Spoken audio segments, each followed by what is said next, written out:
The question on everyone's minds today is, did Patrick Mahomes or Aaron Rodgers kill my grandfather? And the answer to that question is, of course, no. Jesus Christ himself did it. So yesterday, Grandpa did that thing where he like dropped dead. That was the whole thing. Well, I wouldn't really call it dropping dead because he was already like halfway to the ground because he was in bed the whole time since what, December, 9 months ago.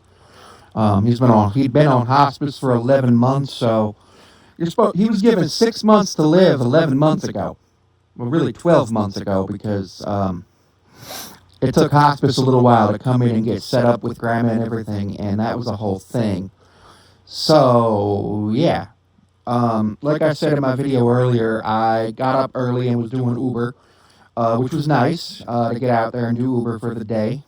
I figured I was going to work like 8 hours today. But after working about 2.5 hours, Mom keeps texting me and keeps calling me while I got a passenger in the car, and I just ignore it. I ignore it. I drop the passenger off, cancel the next ride, personal issue, go offline, park, and I'm like, hey, what's going on?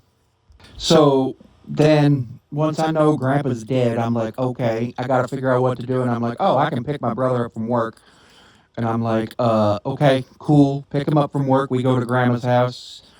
As we're driving there, it's a whole thing. And there was a crash by the thruway where we had to get on. So we had to go 5 miles out of the way to freaking get on there, because of the way the city's set up. It was super frustrating, but it was whatever. So we do that.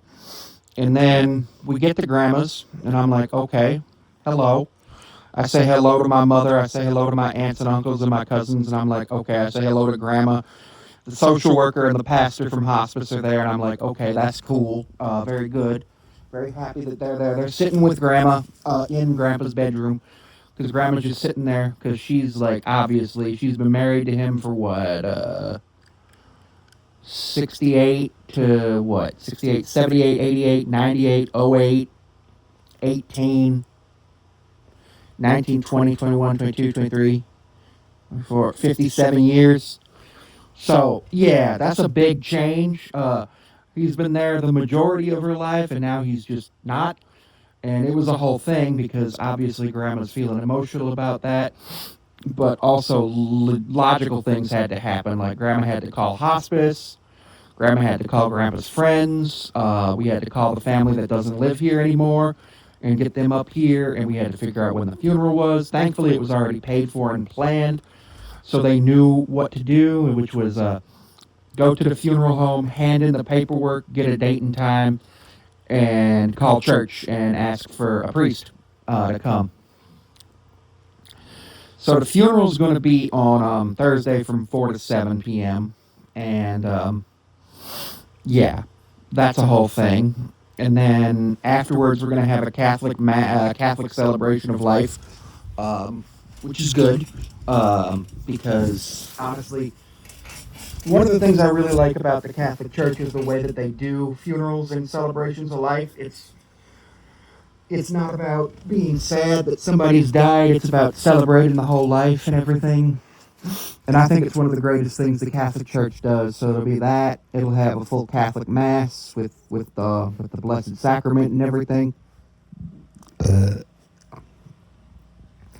all of that. So that's good for Grandma and all of us. And then he is not being interred that day. He will be interred the following day at the cemetery at noon. And then I'm going with my family, and that happens. And immediately after that happens, I will be going to my friend's house to pick them up and drive them about 80 miles away to a convention where we're going to go. And I hope to make a vlog about that, but honestly, I don't know how I'm going to feel. I don't know if I'm even going to cosplay, because obviously I really probably shouldn't cosplay to go to the funeral. That's a whole thing that I really shouldn't do. But yeah. Now, looking back on what happened with everything with hospice and with Grandpa, it was a whole thing. So, Grandpa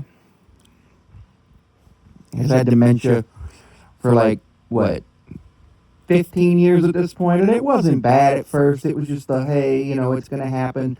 Here's how you can keep your mind sharp, blah, blah, blah, blah, blah. But then you can't outrun that disease when you've got lots of problems like PTSD, Agent Orange exposure, and all that. Yeah. Uh, and then he had cancer in like 2008. He beat that cancer. No, 2005. He beat that cancer. And then he was getting checked. And then Grandma stopped getting him rechecked for those cancers. And then, about a year ago, he started bleeding in his diaper because he had lost control of his bladder and bowels about 2 years ago. And with that, we took him to the hospital. They said maybe it's a UTI, but let's go see urology because we can't tell if it's a UTI, so let's go see urology. They stick a tube up his urethra, which is horrible and horrifying, but I understand that, like, medical procedures have to happen. And they look in and they're like, oh, he's got really severe bladder cancer and a whole bunch of other stuff. So I look up bladder cancer and it says like 3 to 6 months, and I'm like, oh, like aggressive bladder cancer and bladder cancer in like the elderly. But then I also here's a whole bunch of reasons why it can be, in remission and everything. If you think you've heard about bladder cancer in the news recently, it's because you have. Coach Prime Deion Sanders had bladder cancer, and he had a procedure done at his age that he was able to endure. But Grandpa, at 83 years old, what he was last year, he was not able to endure it. He would have basically, one of the risks would have just been dying on the operating table. And the other, risk wasn't even a risk, it was a guarantee, is his brain wouldn't be working anymore. He would just be a vegetable. So they called hospice for palliative care. Hospice comes in, gives an aide 5 days a week, brings in a nurse every once in a while, brings in a doctor, all of that. And that's nice. Brings out the comfort care kit with morphine, with hydro something, with benzo for anxiety, all sorts of just making you feel better stuff. And yeah. So that's nice. That's nice. Hospice has been there basically for 11 months, 5 days a week, and then whenever we needed them, they were also there. So if there were situations, we could call and be like, this is the situation. Because there were times when the aide from the VA wouldn't show up, and then one of the aides from the VA stole $3,000 and a fucking panini maker from Grandma. I don't even understand it. Like, why not just steal $3,250 and buy your own fucking panini maker? Or just steal the fucking panini maker and don't steal the $3,000? Because what's the likelihood you're going to notice the fucking panini maker? You're going to notice the fucking $3,000. You ain't going to notice the fucking panini maker unless there's a reason to go get it. And there did end up being a reason to go find the panini maker because Grandma was going to donate it to somebody we know who had a house fire and needed something. And unfortunately, she couldn't because it wasn't there. It got stolen. Which, that sucks. That sucks ass. And, yeah. And then with that, we also had all of that. And then probably for the last 2 weeks, he's been doing really, really poorly. Basically, lots of coughing, lots of slow breathing, lots and lots of nonsense. And it wasn't great. So what ended up happening was on Thursday, my mom called a priest, got him his last rites. And then Mom was realizing that he was suffering and suffering and suffering. So Mom texted me, do you think it's because your brother hasn't come to see him? And I was like, I don't know, maybe. So we get my brother there on Sunday. My brother's talks and says some stuff. And then Monday he has real bad, real low breathing, real fluid on his lungs. So I'm like, okay. I was prepared for it to happen probably tomorrow. Well, today, Wednesday. I figured it would probably be about 48 hours, not 12. But yeah, Monday we get that information, and then he dies sometime between 7:30 a.m. and 8:10 a.m., between when my aunt went to go get coffee from Tim Hortons. And yeah, but that's the update right now, so thanks for the support.